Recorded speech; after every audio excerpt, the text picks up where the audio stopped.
التحیات مقتدی نے نہیں پڑھی تو کیا حکم ہے؟ چنانچہ اگر مقتدی نے نماز میں امام کے پیچھے التحیات نہیں پڑھی تو اس کا لوٹانا ضروری نہیں ہے، اور مقتدی پر سجدہ سہو کرنا بھی واجب نہیں ہے، کیونکہ متابعت امام کی وجہ سے مقتدی کی نماز ہو جائے گی۔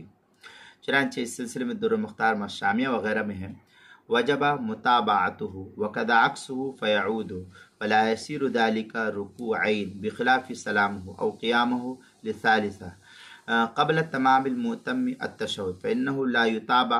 اس طریقے کے الفاظ در مختار کے اندر ہے، اور آگے شامیہ میں ہے ولو لم يتم جاز صح مع کراہۃ التحریم۔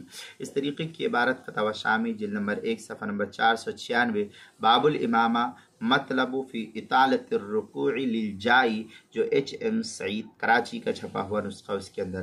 آگے مزید فتاوی شامی میں ہے اما المقتدی الذی صح عن القعود فقام وامامہ قاعدا فانہ یلزمہ القعود لان قیامہ قبل امامی۔ اس طریقے کے الفاظ فتاوی شامی جلد نمبر 2 صفحہ نمبر 85 باب سجود السہو، جو ایچ ایم سعید کراچی کا چھپا ہوا نسخہ ہے اس کے اندر۔